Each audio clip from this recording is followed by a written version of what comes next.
आज बहुत कम लोग बोले, सही जवाद साहब बोले मुझसे कि प्रतीक जी आज मेरा नंबर आएगा कि नहीं आएगा। सही सही, मैंने जवाद साहब मैं आ रहा हूं, मैंने कहा बिल्कुल आएगा। जवाद साहब आज वास्तव में कम बोले हैं, जवाद साहब को मौका मिलना चाहिए और शो में ये नहीं होना चाहिए कि आदमी ज्यादा बोल जाए। आज सबसे ज्यादा तुम बोले हो, नहीं ऐसा नहीं होना चाहिए, सबको बराबर बराबर हिस्सा होना चाहिए और तर्क के साथ सारे लोगों को आगे आना चाहिए। जी जनाब, कहां से आना हुआ? बिलासपुर छत्तीसगढ़। बिलासपुर छत्तीसगढ़ से बहुत बहुत स्वागत है आपका। मैं बिलासपुर में मैंने शो किया था अभी कुछ दिन पहले जब वहां था। बहुत बहुत शुक्रिया। क्या काम करते हैं साहब आप? मैं पत्रकारिता का गोल्ड मेडलिस्ट हूँ, द्वारिकाधीश आहूजा मेरा नाम है। अच्छा, उसमें भी कोई गोल्ड मेडलिस्ट होते हैं? जी सर। उसमें वो कैसे मिलता है? अब वो यूनिवर्सिटी में जो टॉपर होता है। अच्छा, जो यूनिवर्सिटी में टॉपर होते हैं वो। अच्छा अच्छा, हाँ सवाल तो पीछे रह गया जब गोल्ड। अगर आप इतना ही कहते कि मैं पत्रकार हूं तो वो काम चल जाता, लेकिन आपने गोल्ड मेडलिस्ट कहा तो मेरी जिज्ञासा हुई कि कोशिश करें शायद हमको मिल जाए, कभी मौका लग जाए। मिल सकता है कि नहीं मिल सकता। आप कहां से आई हैं? मैं नेपाल से। नेपाल से? नेपाल में कहां से? बुटोल। बुटोल। बुटोल, वो तो भैरवा के आगे पड़ेगा। जी जी जी जी जी।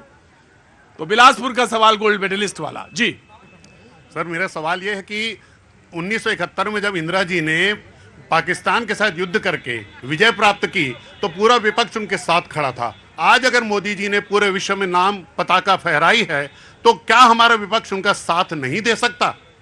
अच्छा सवाल है कि क्यों नहीं विपक्ष मुद्दों के साथ सामने आता है और खड़ा होता है।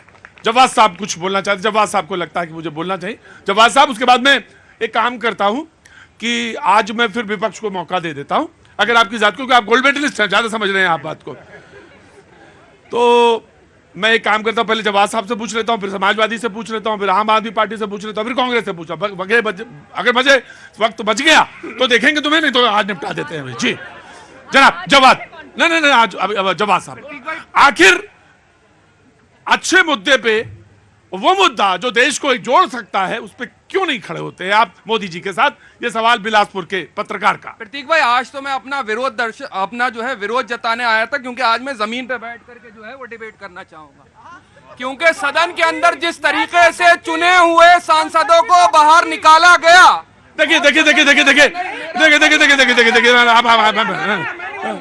यही आचरण है वो जो देखिए अच्छे कार्य से बाहर नहीं हुए, उन्होंने पालन नहीं किया। विरोध ले लिया मैंने। इस डिबेट का भी एक नियम है, आप भी उस नियम का अवहेलना कर रहे हैं। उन सांसदों ने को अच्छा कार्य किया होता, वो तो बाहर का रास्ता न दिखाना पड़ता। जब बाहर की बात आती है तो आप बाहर नहीं जाते, जनता आपका चरित्र जान चुकी है। आपका आचरण तय करता है। नेपाल से आई हैं, मेरे पड़ोसी मुल्क की हैं। ये देख रहे होंगे, यहां तो नेता ही नहीं, डिबेट में आए हुए पत्रकार भी नीचे बैठ जाते हैं। जवाद साहब उठिए, वहां बैठिए। नहीं नहीं, देखिए एक मेरी बात सुनिए। लो, जवाद साहब खड़े होइए, जवाद साहब खड़े होइए। नहीं नहीं नहीं नहीं नहीं नहीं जवाद नहीं नहीं नहीं, सस्पेंड नहीं करेंगे। धड़ाड़िए भाई जी। लो, मैं पूछना चाहती हूँ, ब्लैक कार्ड आप लोगों ने पार्लियामेंट में दिखा रहे थे और इसके बारे में रूल था और विपक्ष ने खड़े होकर इस बात के लिए कहा था, हाँ पार्लियामेंट में ब्लैक कार्ड्स नहीं होने चाहिए। फिर आप ब्लैक कार्ड्स लेकर आ गए। कितनी बार आपको मना किया ब्लैक कार्ड्स लेकर नहीं आए? अरे प्रतीक त्रिवेदी भाई का शो देखिए, जो इनके रूल्स और रेगुलेशंस को फॉलो नहीं करता है तो 6 महीने के लिए बाहर निकाल। भाई देखिए, एक बात है, प्रवक्ता के पास एक जबान होती है। प्रवक्ता वही राजदूत की तरह होता है कि अगर विपक्षी देश में भी जाएगा तो उसका आदर वही होगा। जैसे हनुमान जी लंका गए, अंगद राजदूत, लेकिन सम्मान उनका। तो आप प्रवक्ता हैं और आप अपनी बात कहने आए हैं कि प्रोटेस्ट करने आए हैं हमारे यहां। और अगर आप प्रोटेस्ट नहीं नहीं, जवाद साहब थोड़ा फिसल गए। आप खड़े होइए, खड़े होइए, आप युवा आदमी हैं, खड़े होइए। तो आइए। प्रतीक भाई, प्रतीक भाई, लोकतंत्र की धज्जिया को उड़ाने का कार्य करता है तो भारतीय जनता पार्टी करती है।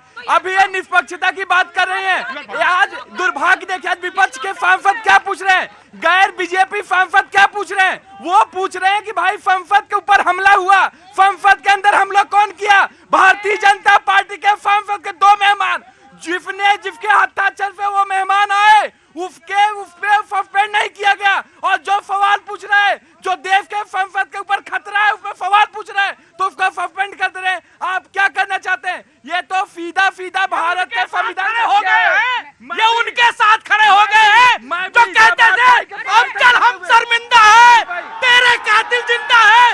राहुल गांधी उनकी बरसी पर जाते हैं, ये उनके साथ है। और वो जो धरना दे करके बैठे हुए हैं, मैं उनको बताना चाहता हूँ, यही कलाकारी करके अरविंद केजरीवाल ने दिल्ली हथियाली और दिल्ली की जनता का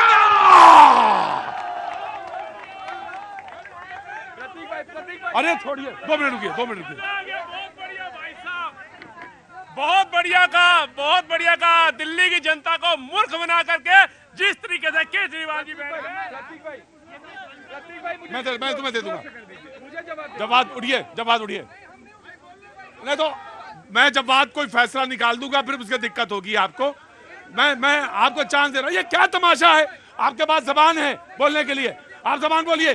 no this is not the way. Samajwadi Party please come here. Congress will come. इधर आइए ना हुजूर आली, इधर आ जाइए ना, इसमें क्या दिक्कत जी? भारतीय जनता पार्टी आचरण की बात करती है। इस देश में प्रधानमंत्री के पद की गरिमा होती है। चुने हुए प्रधानमंत्री नरेंद्र मोदी कहते हैं एक चुनी हुई मुख्यमंत्री को दीदी और दीदी, ये क्या तरीका है मुझे बताइए? चुने हुए प्रधानमंत्री को, रमेश पिथौड़ी को पूरी दुनिया ने देखा। संसद के अंदर माननीय सांसद को गाली देना भारतीय जनता पार्टी की ट्रेनिंग का हिस्सा है, इसलिए भारतीय जनता पार्टी के लोग ऐसा करते हैं। इससे संसदीय प्रणाली और संसदीय गरिमा नहीं बचती है। देखिए आज ये फिर तभी सपा नहीं आती, ये यूपी में जिनके कांड है ना, इन्हीं कांडों की वजह से नहीं आती। अब आप बताइए, मुलायम सिंह यादव क्या बोले थे? अरे बच्चों से गलती हो जाती है, बच्चों से गलती हो जाती है। अरे 97,000 करोड़ का ये घोटाला करके बैठे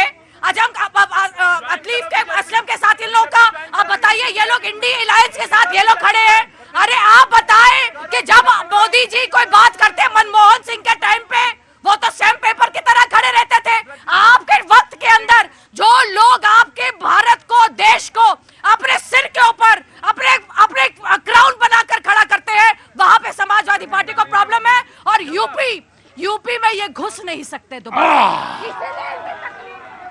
प्रतीक जी, एक गोल्ड मेडलिस्ट हमारे पत्रकार ने एक सवाल पूछा और बड़ा संवेदनशील सवाल। उन्होंने कहा कि विपक्ष साथ में क्यों नहीं खड़ा होता है उस मुद्दे पे जहां पे उसकी एकता या उसका साथ जरूरी है मोदी जी के लिए, वो आखिर क्यों नहीं आता? बिलासपुर से हैं, क्या नाम बताया आपने जी? आहूजा साहब। तो प्रतीक जी, अब मेरे जवाब पर आप बताइएगा कि मुझे गोल्ड मेडल मिला कि नहीं मिला। पूछिए। इन्होंने कहा कि विपक्ष क्यों साथ खड़ा नहीं होता। देश के आगे सबसे बड़ा मुद्दा है महंगाई। हिरेन जोशी जी ने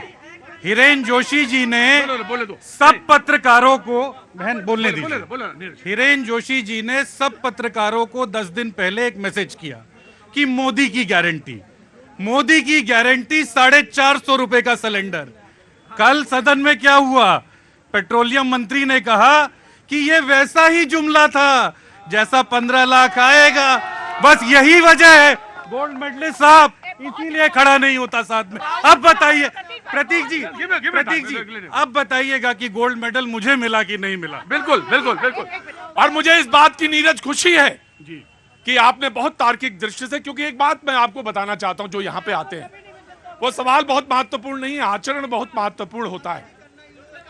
नीरज ने वेट किया। उन्हें मालूम है कि एक बड़ी पार्टी के, अपोजिशन की एक बड़ी पार्टी के वो प्रवक्ता हैं, उनके आचरण से तमाम सारे लोग देखते हैं। उन्होंने सवाल अपना पैना किया, शार्पन किया और उसके बाद यहाँ पे उन्होंने रखा। और यही होना चाहिए। ये नहीं होना चाहिए कि प्रवक्ता है तो यहाँ पे नाटक कर रहे हैं। नाटक से कोई नहीं। देखिए, आप तमाम नाटक कर लीजिए, लेकिन ऑटो नवल वाले के पास आप पहुंच नहीं पाएंगे। बहुत मुश्किल है उसके लिए, वहां तक पहुंचना बहुत मुश्किल है जी। इनका काउंटर मैं ये देना चाहूंगी, हाँ। अगर अनएम्प्लॉयमेंट था जिसकी वजह से ये कहते हैं पार्लियामेंट में इन्होंने नाम लगाया जो टेररिस्ट अटैक था एक्चुअली, और इन्होंने अनएम्प्लॉयमेंट की बात करी, तो ये बताइए कि मध्य प्रदेश में, राजस्थान में, छत्तीसगढ़ में अभी हुआ है ना स्टेट असेंबली इलेक्शन हुआ है ना, तो मोदी जी कैसे वापस आ गए? तो जवाब आप दीजिए। अनएम्प्लॉयमेंट की बात, राजस्थान में अनएम्प्लॉयमेंट का रेट है 28.1%। ये मुझे जवाब दीजिए। और मुझे ये जवाब दीजिए, आप कर्नाटका की बात करते हैं तो वहां पर जो आपका एम्प्लॉयमेंट परसेंट है वो 7.9 है, नेशनल 3.2% पर खड़ा है। तो जवाब दीजिए कि जो एक लड़का उसमें से कूदा था वो कर्नाटका से आया था, आपने उसको एम्प्लॉय क्यों नहीं किया? राजस्थान में आपने एम्प्लॉय क्यों नहीं किया? आपने छत्तीसगढ़ में लोगों को एम्प्लॉयमेंट क्यों नहीं दिया? NYAY इस स्कीम को आपने राजस्थान में इम्प्लीमेंट क्यों नहीं किया? पंजाब में 5 साल तक आपकी सरकार थी, आपने एम्प्लॉयमेंट क्यों नहीं जनरेट किया? 1500 रुपए दूंगा हर एक को, बेरोजगार को। अरे बेरोजगार को 1500 रुपए दोगे, उसको जॉब चाहिए, 1500 रुपए नहीं। तो जवाब आप दीजिए कि हर स्टेट के अंदर जहां कांग्रेस की सरकार है एम्प्लॉयमेंट कितना दिया? जवाब कांग्रेस ने। प्रतीक जी, मैं बातों की अतिशयोक्ति तो नहीं करता। क्या आपने प्रतीक जी किसी माँ को देखा है? क्या वो माँ अपने बच्चों की कमियों को सबके सामने बताती है या उसको उस दिशा में ले जाती है कि वो अपना आचरण ठीक करे? आज जो देश की केंद्र सरकार है, पिछले 9 साल से, मैंने कहा था ना मैनेज डेमोक्रेसी थी, उस मैनेज डेमोक्रेसी में वो इतना मैनेज नहीं कर पाए कि अगर राजस्थान में आपको बेरोजगारी का आंकड़ा ज्यादा दिख रहा है तो केंद्र सरकार ने अपनी जिम्मेदारी छोड़ दी।